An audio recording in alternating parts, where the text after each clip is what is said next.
જે અત્યારે આપણે માતાજીના ચાચર ચોકમાં ઉપસ્થિત છો, મેળો જામ્યો છે ને ભક્તોનો ઉત્સાહ ખૂબ જ છે. પગપાળા યાત્રા આટલા સુધી લોકો પહોંચે છે. માઈ ભક્તો આપણી સાથે આખું યુવાનોનું ગ્રુપ છે. એક જેવા કપડાં પહેરવા છે ને છેક સુરતથી અહીંયા આગળ પધાર્યા છે માના આશીર્વાદ લેવા માટે. આપ સુરતથી પધાર્યા છો? હા, સુરત થી આવ્યા છે. હા, કેટલા સમયથી તમે આવો છો? 15 વર્ષ થઈ ગયા છે અમને. દર ભાદરવી પૂનમે અમારે માતાજીના દર્શન કરવા આવવાનું જ હોય છે. 15 વર્ષથી આવો છો? 15 વર્ષ થઈ ગયા છે.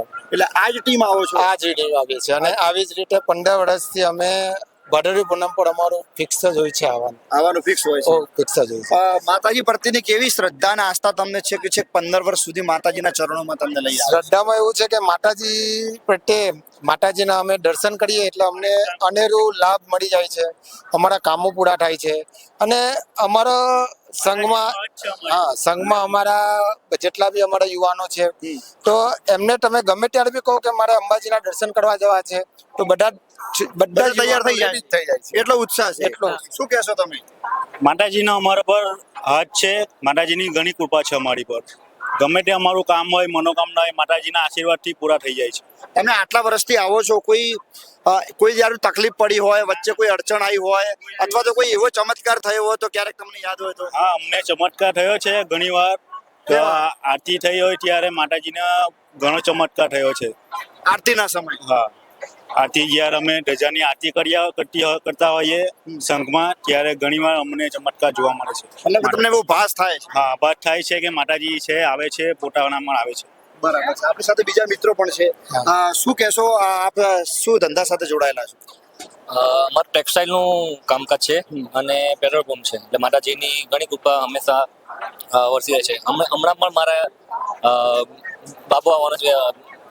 બેબી મારા વાઈફ પ્રેગ્નન્ટ છે એટલે માતાજીની અસીમ કૃપા છે. વાહ ભાઈ. હા, તો એ ખુશી માટે અમે માતાજીના ચરણોમાં આવ્યા છો.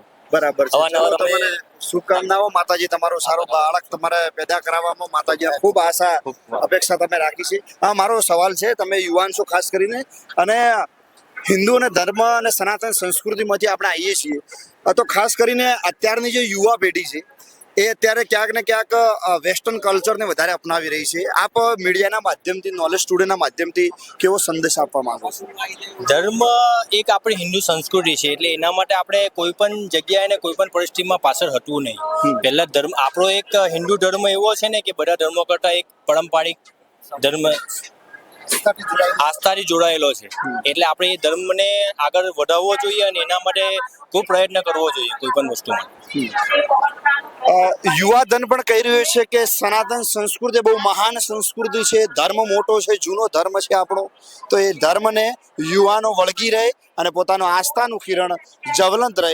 આખો સુરતથી આખી યુવા ટીમ 15 વર્ષથી પધારી રહી છે. માતાજી એમની પણ મનોકામના પૂર્ણ કરે. બોલ મારી અંબે, બોલ મારી અંબે, જય જય અંબે, બોલ મારી અંબે, જય જય અંબે. તો આ હતા યુવાનો જે સુરતથી અહીંયા આગળ પધાર્યા છે. નમસ્તે.